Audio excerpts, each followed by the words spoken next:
नमस्कार, सत श्री अकाल, आदाब। क्या हाल है आप सभी के। Welcome you all in target for IQ. देखिए, माहौल गर्म है। माहौल गर्म क्यों है? रीजन पता है? रीजन ये है कि हर महीना आता है और आपको एक वैकेंसी दे जाता है। असम की आई, आरजेएस की आई और आज आरजेएस की डेट भी आ चुकी है।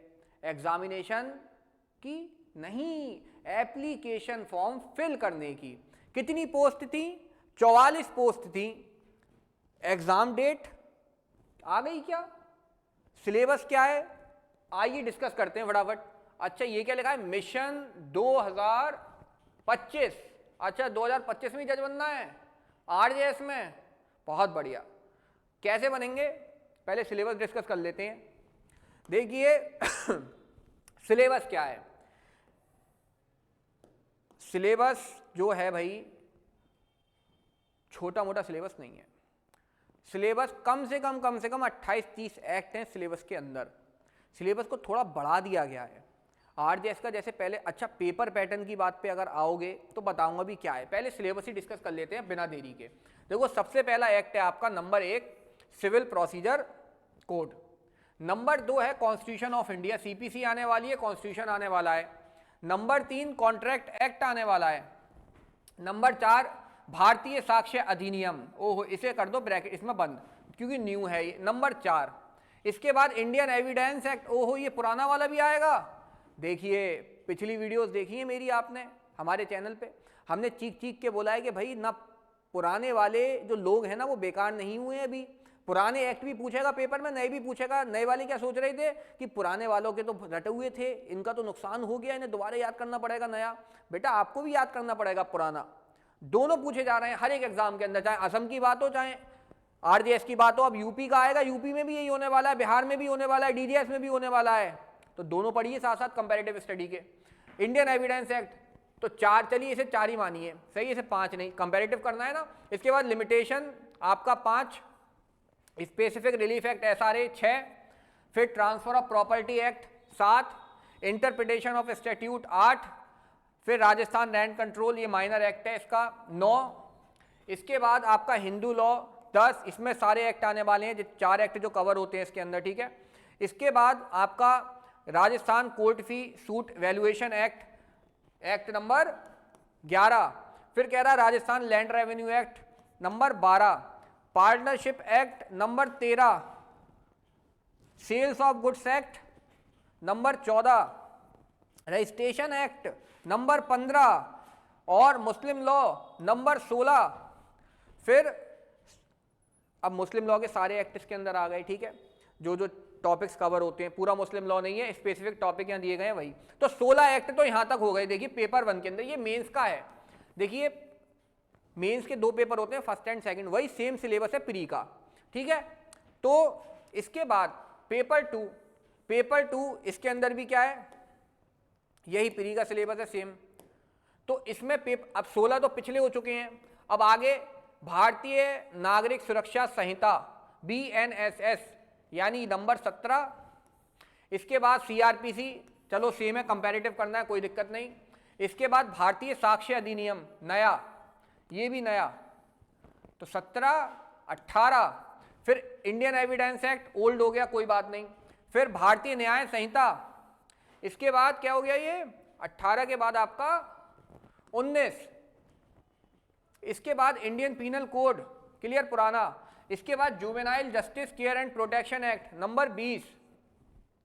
इसके बाद NI negotiable instrument act 21, protection of offender act 22 और protection of women from domestic violence DB act 23। फिर इंडिसेंट रिप्रेजेंटेशन ऑफ वुमेन 24, ठीक है।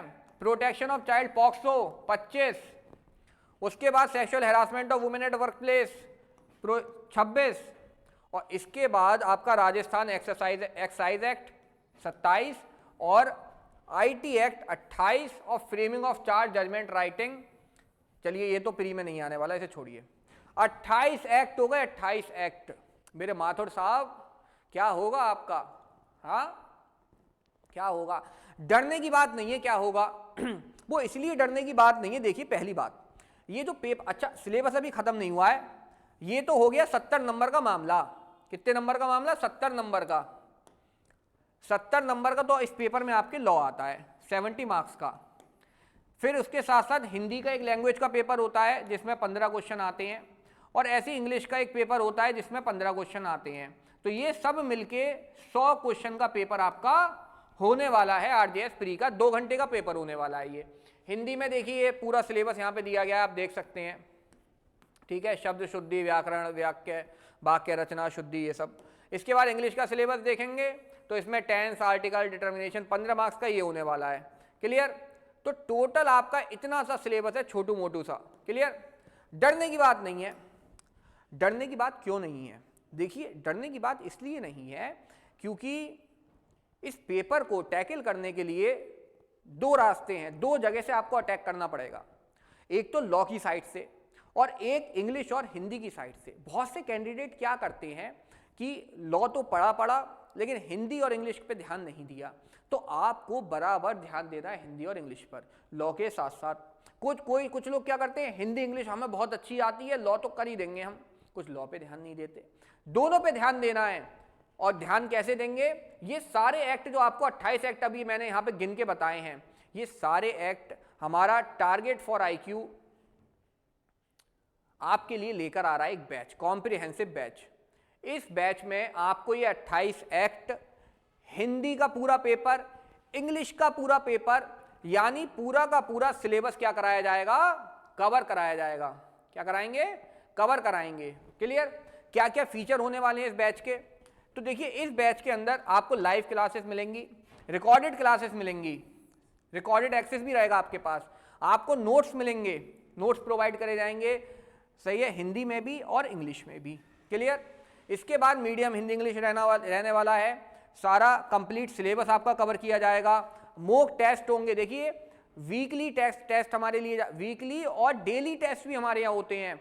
हमारे यहाँ डेली इवनिंग में एक सेशन होता है जिसमें एमसीक्यू कराए जाते हैं न्यू क्रिमिनल लॉज के, जितने भी एक्ट हैं, मेजर एक्ट हैं, माइनर एक्ट हैं, सबके एमसीक्यू, डेली एमसीक्यू प्रैक्टिस होती है इवनिंग में यहाँ पर। ठीक है, तो उसका फायदा आपको मिलेगा। इसके बाद जजमेंट जितने भी हैं, जो भी बेयर एक्ट डिस्कशंस हैं, सही है, डाउट सेशन कराए जाते हैं हमारे यहाँ। तो कहने का मतलब ये है कि अब बात आती है वैकेंसी की डेट पर। एग्जाम डेट क्या होने वाली है? अगर एग्जाम डेट की बात करी जाए तो पिछला जब पैटर्न देखा जाए आरजेएस का, जो एग्जाम कंडक्ट कराने का, तो उस हिसाब से जो एग्जाम डेट एक्सपेक्टेड लग रही है वो आपकी 15 मई से लेके 15 जून के आसपास है। ठीक है, अब फरवरी तो खत्म, वैलेंटाइन वीक भी खत्म, हाँ फरवरी भी खत्म, अब मार्च आ गया, मार्च, अप्रैल, मई, मोटे मोटे आपके पास लगभग 2.5 से लेके 3 महीने हैं इस पूरे सिलेबस को कवर करने के लिए। 3 महीने। अच्छा, ये डेट आगे भी बढ़ सकती है, अगर देखा जाए तो हो सकता है जुलाई में भी एग्जाम पहुंच जाए, तो वो एडिशनल जो है वो है, हम तो मान के चल रहे हैं भी 2.5 से लेके 3 महीने। इन 2.5 से लेके 3 महीने के अंदर आपको आरजेएस के लिए पूरी तरीके से प्रिपेयर करना, यही हमारे इस बैच का क्या है, लक्ष्य है। आपको हिंदी, इंग्लिश, लॉ, हर एक चीज इतने डिटेल में पढ़ाई जाएगी, इतने शॉर्टकट के साथ पढ़ाई जाएगी, ट्रिक्स के साथ पढ़ाई जाएगी कि आपको कोई एक्स्ट्रा मेहनत करने की नीड है ही नहीं। बस आइए, सेशन ज्वाइन कीजिए और फटाफट फीडिंग यहाँ तो होती है दुनिया में, हम यहाँ फीडिंग कराते हैं। हमारी क्लास उठा के देख लेना, एमसीक्यू क्लास छत्तीसगढ़ की अभी चल रही है, यूट्यूब पर आपको मिल जाएगी।